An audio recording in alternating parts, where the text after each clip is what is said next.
안녕하십니까? 시니어 황금사연의 문을 열어주신 가족 여러분.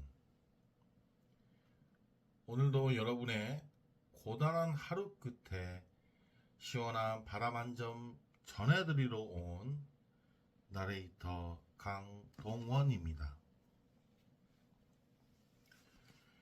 여러분, 명절이라는 단어를 들으면 가슴이 먼저 뛰시나요? 아니면 어깨부터 뻐근해지시나요? 예전에는 명절이면 온 동네가 잔치 분위기였고 형제들 모여 북적이는 맛에 그 힘든 일도 기쁘게 해냈습니다. 하지만 세월이 흐르고 시대가 변했습니다. 이제는 며느리 눈치 보느라 전도 마음대로 못 붙인다는 우스갯소리가 남일 같지 않은 분들도 많으실 겁니다. 오늘 소개해드릴 사연은 평생을 나보다는 가족을 위해 부엌을 지켜온 66 정여사님의 이야기입니다. 이번 설날 26 어린 며느리의 해맑은 방관 앞에서 정 여사님이 느꼈던 그 복잡 미묘한 감정들, 아마 많은 분이 이거 내 이야기네 하며 고개를 끄덕이실 겁니다. 일부에서는 며느리가 오기 전부터 시작된 정 여사의 고단한 준비와 거실 소파에 정착한 며느리를 보면서 무너져 내리는 시어머니의 마음을 담았습니다.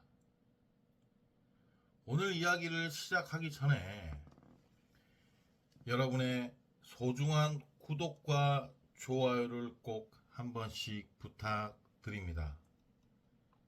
여러분의 작은 손길이 새벽잠을 쪼개가며 이 영상을 제작하는 저에게는 큰 힘이 된답니다. 자, 그럼 시니어 황금사연 그 세 번째 스토리 제1부 정 여사님의 그 뜨거웠던 부엌으로 함께 들어가 보도록 하겠습니다. 창밖은 아직 짙은 광주광역시의 상무지구 한 아파트입니다. 신도시이니만큼 주변에 유흥가가 없기 때문에 아파트 단지 내에는 아직까지는 감청색 어둠에 잠겨 있습니다. 남들은 연휴라며 늦잠을 즐길 새벽 5시, 우리 정 여사는 습관처럼 눈을 떴습니다. 아니, 습관이라기보다는 몸이 먼저 반응한 것이겠지요. 명절 차례상을 준비해야 한다는 무거운 책임감이 그녀의 낡은 관절을 깨웠습니다. 에고고, 비가 오려나? 정 여사는 거칠어진 손으로 무릎을 쓸어내립니다. 66. 남들은 은퇴하고 여행 다닐 나이라는데 명절은 그녀에게 여전히 1년 중 가장 큰 전쟁 같은 날입니다. 차가운 물에 세수를 하며 거울 속 자신을 봅니다. 눈가에 깊게 팬 주름 위로 오늘 또 기름때가 않겠지라고 생각해 봅니다. 부엌으로 나가는 발걸음이 오늘따라 유독 무겁습니다. 주방 안에는 며칠 전에 미리 장을 받은 식재료들이 가득합니다. 핏물을 빼야 하는 갈비 10kg, 흙이 잔뜩 묻은 무와 대파, 그리고 산더미 같은 나물들. 정 여사는 소매를 걷어붙이고 다시 차가운 물에 손을 담그었습니다. 주방에는 칼질 소리가 탁탁탁, 그리고 물 흐르는 소리가 들립니다. 물을 썰고 마늘을 다지고 고기 핏물을 뺍니다. 그렇게 3시간을 선 채로 재료를 다듬자 허리는 끊어질 듯 비명을 지릅니다. 잠시 식탁 의자에 엉덩이를 걸치고 앉아 정 여사는 30년 전 자신의 모습을 떠올려 봤습니다.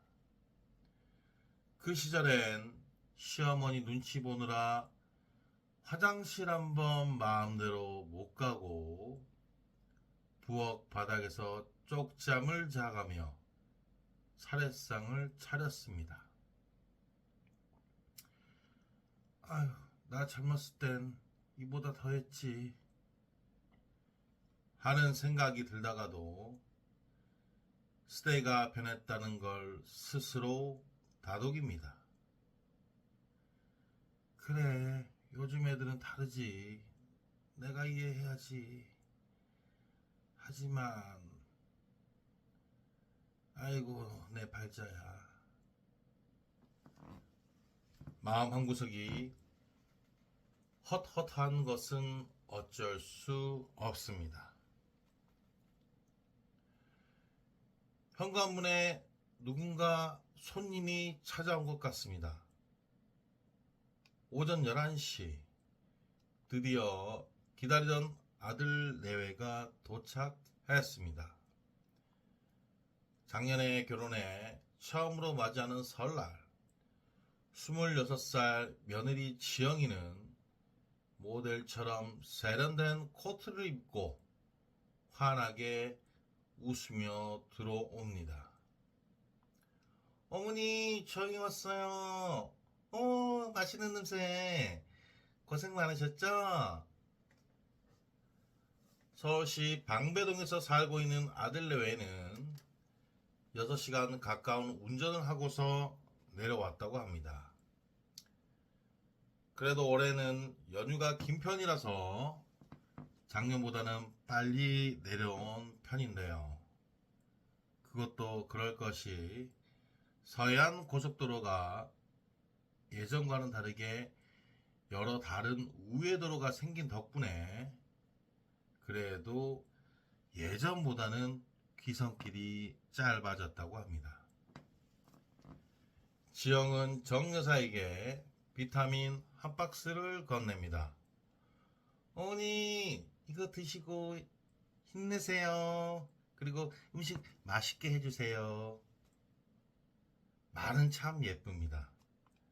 그런데 지영이는 외투를 벗자마자 부엌이 아닌 소파로 직행합니다. 마치 그 소파가 자신을 위해 준비된 지정석이라도 되는 것처럼 말이죠. TV 소리는 요란스럽습니다. 정 여사는 전을 붙이며 거실 쪽을 희끗 바라봤습니다. 지영은 소파 깊숙이 몸을 묻고 아들과 함께 TV를 보고 있습니다. 어머, 이수지 진짜 웃기다 오빠, 그치? 아들놈은 한수를 더 뜹니다. 와, 그러게 대박이네. 정 여사의 손등에 뜨거운 기름방울이 튑니다. 아차! 소리를 냈지만 거실의 웃음소리에 묻혀버립니다. 정 여사는 문득 그런 생각이 듭니다. 저 거실과 이 부엌 사이엔 보이지 않는 거대한 벽이 있구나라고 말이죠. 나는 저들의 휴식을 위해 존재하는 배경 같은 사람인 것인가 라고 생각해 봅니다. 식사 시간이 되었습니다. 정 여사가 새벽부터 정성껏 차린 진수성찬 앞에 온 가족이 둘러 앉았습니다. 지영이는 젓가락을 부지런히 움직이면서 찬사를 쏟아냅니다. 어머니, 이 갈비찜 진짜 대박이에요. 어떻게 하면 이렇게 부드럽게 만드실 수 있어요? 역시 우리 어머니의 손맛은 아무도 못 따라가는 것 같아요. 칭찬은 고래도 춤추게 한다지만 정 여사는 춤출 기운이 없었습니다.